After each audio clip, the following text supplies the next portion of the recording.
बिस्मिल्लाहिर्रहमानिर्रहीम। अस्सलाम वालेकुम स्टूडेंट्स, मैं हूं राशिद और आप देख रहे हैं मैथ्स विद राशिद। तो स्टूडेंट, आज की इस वीडियो के अंदर हम एक्सरसाइज 4.3 सॉल्व करने वाले हैं। इससे प्रीवियस वीडियो के अंदर हमने एक्सरसाइज 4.2 का क्वेश्चन नंबर 2 और 3 को डिटेल्स के अंदर सॉल्व किया था। अगर आपने अभी तक ये वीडियो नहीं देखी तो चैनल पे जाके ये वीडियो देख सकते हैं, और आपने अभी तक मैथ्स विद राशिद को सब्सक्राइब नहीं किया तो मैथ्स विद राशिद को लाजमी सब्सक्राइब कर लें ताकि आप तक मैथ्स विद राशिद की वीडियोस पहुंच सके। तो चलिए स्टूडेंट्स, आज के हम अपने इस वीडियो को स्टार्ट करते हैं। हमारे पास एक्सरसाइज 4.3 को सॉल्व करने से पहले हमारे पास यहाँ पे एक कंसेप्ट दिया गया है, solving real life problems involving functions.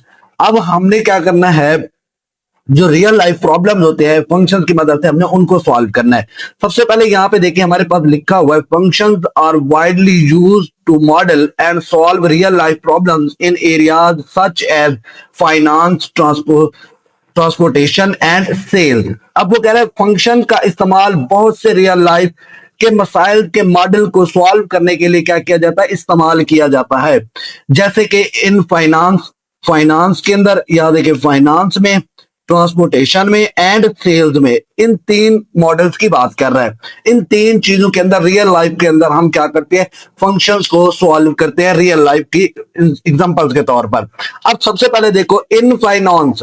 अब फाइनेंस में क्या है, functions can represent income, expenses, interest और प्रॉफिट ओवर टाइम। फंक्शन में, फाइनेंस में जो फंक्शन इनकम है, उसके एक्सपेंसेस है, इंटरेस्ट है और प्रॉफिट को वक्त के साथ क्या करते हैं, रिप्रेजेंट करते हैं।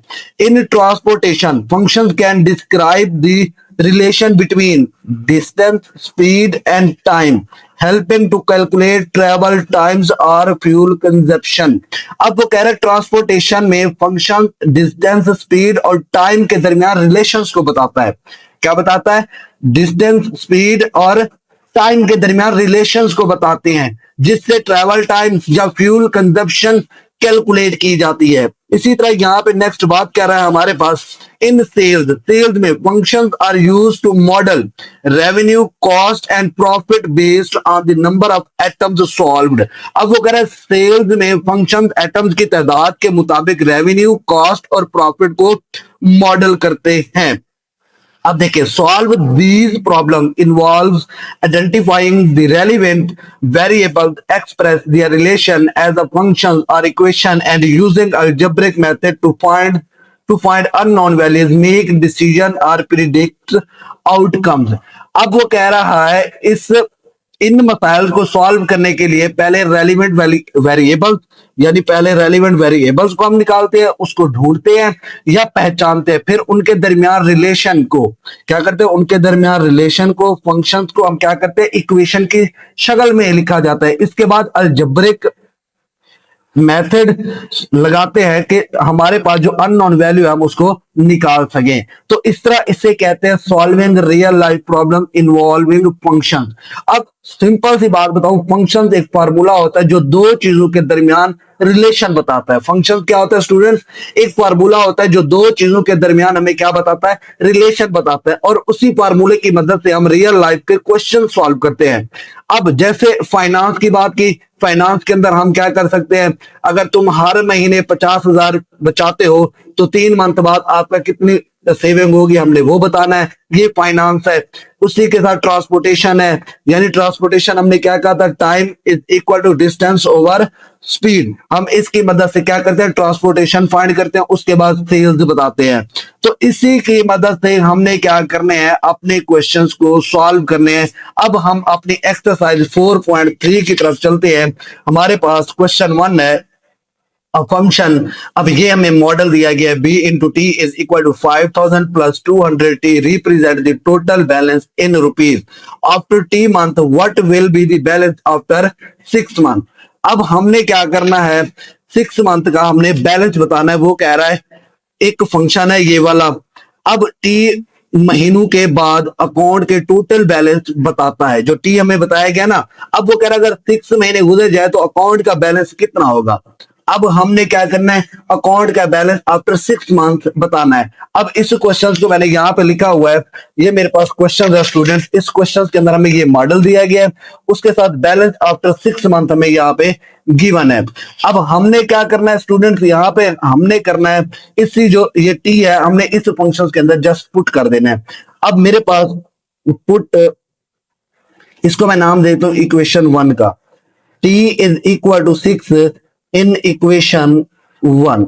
अब ये इक्वेशन 1 होगी। अब देखें, बी टी की जगह हम 6 पुट करेंगे, इक्वल टू 5000 प्लस 200। टी की जगह हम क्या पुट करेंगे स्टूडेंट, 6 पुट करेंगे 5000। अब 200 को 6 से मल्टीप्लाई करें तो मेरे पास आंसर आता है 1200। जब मैंने इन दोनों को ऐड किया तो मेरे पास आंसर आ गया 6200। तो ये मेरे पास क्या हो गया, आफ्टर 6 मंथ जो मेरे पास बैलेंस होगा वो क्या होगा, 6200 होगा। तो इसी तरह हमें सारे मॉडल दिया गए होंगे, हमने उसी के अंदर वैल्यू पुट करके अपनी वैल्यू फाइंड करनी है। अब पार्ट 2 क्वेश्चन नंबर 2 को देखें। क्वेश्चन नंबर 2 के अंदर कहा गया a function F K is equal to 150 plus 20 K represent the total fare for kilometer, यानी के शो कर रहा है किलोमीटर के, how much will the fare be for a 12 kilometer ride.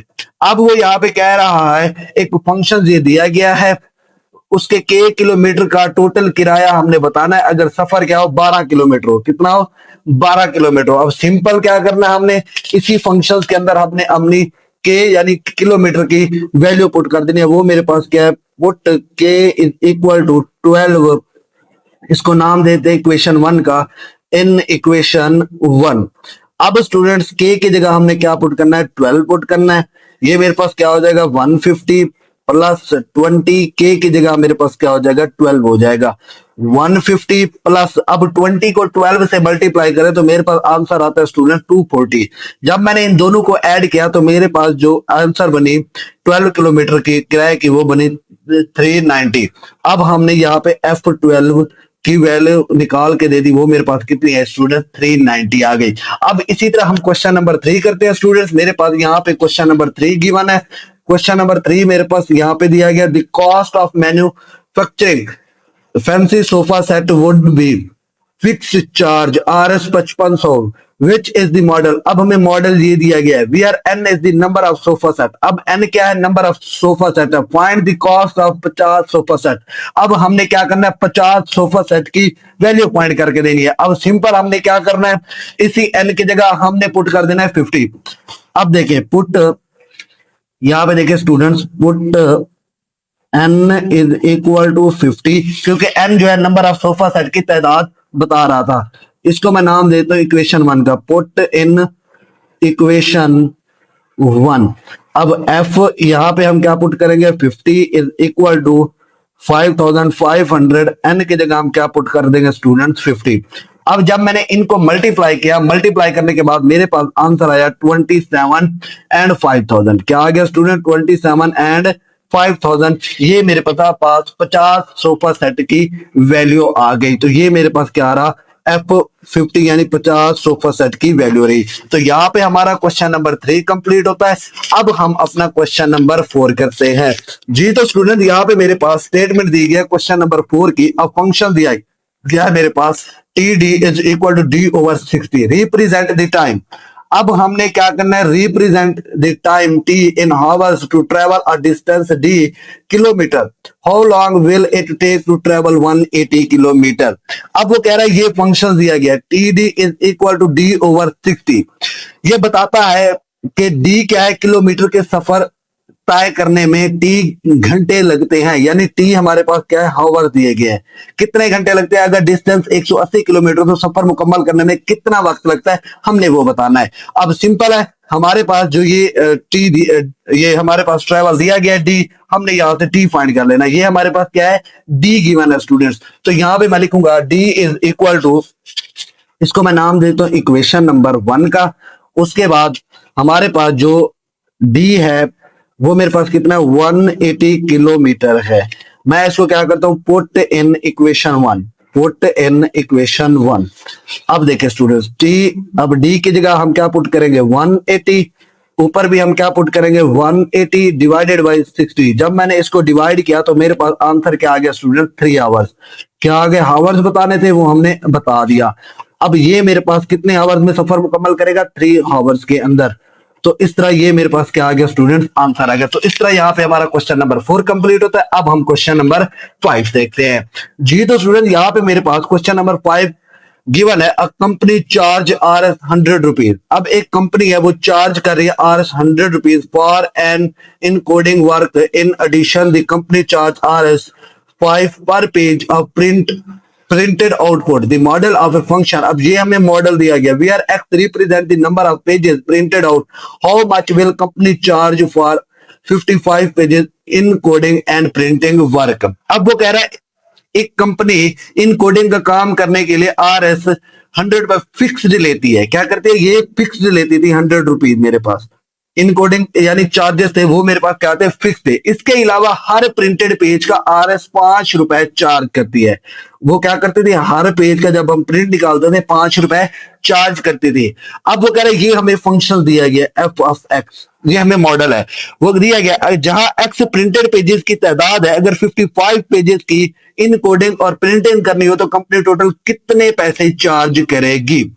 अब हमें यहाँ पे जो वैल्यू दी गई है स्टूडेंट एक्स की, वो मेरे पास कितनी दी गई है, 5 दी गई है ना। यहाँ पे 5 पेजेस हमें यहाँ पे गिवन है। अब हमने क्या करना है, इन्हीं ये देखें 55 पेजेस की हमने फाइंड करनी है। अब हर पेज की प्रिंट कितनी है, 5 रुपीज। अब हमने क्या फाइंड करना है, 55 पेजेस की प्रिंटेड वर्क पे हमने फाइंड करना है। अब एक्स मेरे पास गिवन है, वो कितना है student 55। X is equal to 55, इसको मैं नाम देता हूं इक्वेशन 1 का, put in equation 1, put in equation 1। अब हम क्या करेंगे, इसी x पे 55 को 55 पेजेस का प्रिंट आउट पे हमने फाइंड करना था ना, वो हम क्या करेंगे x की जगह 55 को पुट कर देंगे, 5 इंटू 55। अब ये क्या हो जाएगा 100 प्लस, अब 5 को 55 से मल्टीप्लाई करें तो मेरे पास आंसर आता है स्टूडेंट 275। क्या आता है 275। जब मैंने इनको ऐड किया तो मेरे पास आंसर क्या आ गया 375। तो ये मेरे पास क्या आ गया 55 पेजेस का प्रिंट आ गया, वो मेरे पास क्या है 375 रुपीज है। तो आई होप आपको क्वेश्चन नंबर 5 की समझ आ गई होगी। अब हम अपना क्वेश्चन नंबर 6 करते हैं जी। तो स्टूडेंट्स हमारे पास क्वेश्चन नंबर 6 है, a chemical reaction in stable at 37 degree, the process must be stop if the temperature deviates by more than 2.5 degree, the condition is model as. ये हमें कंडीशन दी गई, temperature for what temperature value must be process be stop. अब वो कह रहा है एक केमिकल रिएक्शन है 37 डिग्री पर स्टेबल रहता है, अगर टेम्परेचर 35 डिग्री से 2.5 डिग्री तक क्या हो, ज्यादा कम या ज्यादा हो जाए तो प्रोसेस रोक देना चाहिए। अब कंडीशन हमें दी गई है ये वाली। अब वो कह रहा है जब जहां T टेम्परेचर है, बताए किन टेम्परेचर वैल्यू पर प्रोसेस को रोकना जरूरी होगा। अब क्या must be process be stopped. अब हमने ये फाइंड करके देना, ये हमें कंडीशन दी गई है। तो चलिए अब हम क्या करते हैं, इसको फाइंड करते हैं। अब स्टूडेंट्स यहाँ पे मेरे पास ये T - 37 डिग्री बार ग्रेटर देन 2.5। अगर आपको कंडीशन याद हो x - a जब ग्रेटर बी था तो हम क्या लिखते थे, एक दफा इसको ग्रेटर 0 लिखते थे, ग्रेटर बी लिखते थे और एक दफा लेस बी लिखते थे। यानी x - a इस तरह ब्रैकेट दे दो या ना दो, ग्रेटर भी आएगा और एक दफा x - a लेस क्या आएगा माइनस बी आएगा। हम इस कंडीशन के अंदर अपना एक इसको ओपन करते थे, अगर कंडीशन हमारे पास क्या होती थी ग्रेटर होती थी। अब हमने क्या करना है, इसी को इसी कंडीशंस में ओपन करना है। अब देखें T - 37 डिग्री, अब ये ग्रेटर क्या हो जाएगा 2.5 और T - 37 डिग्री, अब ये मेरे पास क्या हो जाएगा लेस हो जाएगा -2.5, क्योंकि यहाँ पे नेगेटिव लगाया था ना, तो ये -2.5 हो जाएगा। अब हम इसे सॉल्व करते हैं, ये यहाँ पे माइनस है, इस साइड पे आके क्या हो जाएगा प्लस हो जाएगा। T is equal to, sorry equal नहीं ग्रेटर 2.5 प्लस 37 डिग्री। अब जब मैंने इनको ऐड किया ऐड करने के बाद टी ग्रेटर, मेरे पास जो आंसर आया वो 39.5 आ गया, 39.5 डिग्री आ गया। अब इसी तरह हम इसको सॉल्व करेंगे, ये यहाँ पे प्लस हो रहा है, इधर आके क्या हो जाएगा माइनस हो जाएगा, टी लेस माइनस 2.5 प्लस का क्या आ जाएगा 37 डिग्री। अब यहां से जो हमारे पास टी की वैल्यू आई स्टूडेंट, वो मेरे पास आ गई 34.5 डिग्री। तो यहां पे हमने क्या किया, जहां पे वैल्यू को स्टॉप होना चाहिए वो टी ग्रेटर 39.5 डिग्री और टी लेस 34.5 डिग्री है। तो इस तरह हमने यहाँ पे क्वेश्चन नंबर 6 कंप्लीट किया। अब हम क्वेश्चन नंबर 7 को देखते हैं जी। तो स्टूडेंट यहाँ पे मेरे पास क्वेश्चन नंबर 7 है, a factory produced metal rod that must be 2.5 meter long with a tolerance of plus minus 0.05 04 meter and absolute value inequality model this। अब ये हमें मॉडल दिया गया, what is the range of acceptable length। अब अगर एक factory metal rod बनाती है जिनकी लंबाई 2.5 मीटर होनी चाहिए, लंबाई क्या होनी चाहिए 2.5 मीटर होनी चाहिए, लंबाई में प्लस माइनस 0.04 मीटर तक का फर्क कबूल है। इस कंडीशन को हमने क्या करना है, ये कंडीशन दी गया, रिप्रेजेंट किया गया है, बताए कि कबूल की जाने वाली लंबाई की रेंज क्या होगी। अब हमने बताना है कि जो हमने रेंज बतानी है उसको हमने क्या करना, फाइंड करना है कि कितनी रेंज कबूल की गई है। चलिए अब हमारे पास ये मॉडल दिया गया है, हम इस मॉडल को यहाँ पे सॉल्व करते हैं जी। तो स्टूडेंट यहाँ पे मेरे पास क्वेश्चन नंबर 7 गिवन है, ये क्वेश्चन नंबर 7 मेरे पास गिवन है। अब हमने क्या करना है, अगर आप यहां पे देखें स्टूडेंट, तो ये मेरे पास लेफ्ट की कंडीशन आ रही है। जब मेरे पास क्वेश्चंस में इस तरह की कंडीशन आती थी एक्स माइनस ए लेस बी, इस तरह की कंडीशन, तो हम क्या करते थे, एक दफा माइनस बी लिखते थे, फिर लेस एक्स माइनस ए, फिर लेस बी लिखते थे, इस तरह ओपन करते थे। ये हमने एक्सरसाइज 4.2 के अंदर क्वेश्चंस किए थे। अब हमने इस मॉडल को इसी तरह ओपन करना है। अब सबसे पहले यहां पे देखें 0.04, ये नेगेटिव भी है ना, तो यहां पे मैं लिखूंगा माइनस 0.04। अब साइन देखें इनइक्वालिटी का, लेस आर इक्वल टू, फिर ये मॉडल आ रहा है x minus 2.5 less or equal to b आ रहा है, तो ये मेरे पास क्या है, मॉडल है 0.04। अब ये 2.5 इस साइड पे आके भी प्लस हो जाएगा, इस साइड पे आके भी प्लस हो जाएगा, तो यहां पे मैं लिखूंगा minus 0.04 plus 2.5 less or equal to x less or equal to 0.04। अब स्टूडेंट्स 2.5 में से इसको निकाल दूं तो मेरे पास बाकी बचेगा 0.46 या 2.46, सॉरी यहां पे क्या बचेगा 2.46 बचेगा, तो यहां पे मैं लिखूंगा 2.46 less or equal to x. अब यहां पे इसको जब हम इस साइड पे लाए तो ये प्लस हो जाएगा ना 2.5, जब हमने इसको ऐड किया तो मेरे पास इसका आंसर बना less or equal to 2.54 metre. अब मीटर आर था ना, तो यहाँ पे भी मीटर लग जाएगा, यहाँ पे भी मीटर लग जाएगा, तो इस तरह ये रेंज बन गई मेरे पास। हमने क्या करना है, इस कंडीशन की मदद से इस क्वेश्चन को ओपन करना है। माइनस बी था तो ये वैल्यू माइनस बी की थी, तो हमने वही वैल्यू लिखी, sign negative, less or equal to ये वाला मॉडल लिखा, फिर लेस आर इक्वल टू ये वाली वैल्यू। अब ये माइनस टू एक्स निकालना था ना रेंज, ये यहाँ पे मैंने था, इस साइड पे भी आगे प्लस हो जाएगी, इस साइड पे भी आगे प्लस हो जाएगी। 2.5 में से इसको मैंने किया तो ये मेरे पास 2.46 आ गया metre, less or equal to x less or equal to, जब इन दोनों को ऐड किया तो मेरे पास आंसर क्या आ गया 2.54। तो ये हमारे पास क्या बनती है स्टूडेंट, रेंज बनती है। अब मेरे पास जो क्वेश्चन नंबर 8 है स्टूडेंट, हम उसको लास्ट क्वेश्चन है इस एक्सरसाइज का, हम उसको सॉल्व करते हैं। यहाँ पे मेरे पास क्वेश्चन नंबर 8 दिया गया है, a machine part must be aligned so that its center is exactly at zero. If it shifts more than 0.1 millimeter, the part is rejected. The model is given by x mod greater 0.1. What position of the center cause rejection? अब वो कह रहा है एक machine का part इस तरह set किया जाना चाहिए कि उसका सेंटर बिल्कुल जीरो पर हो।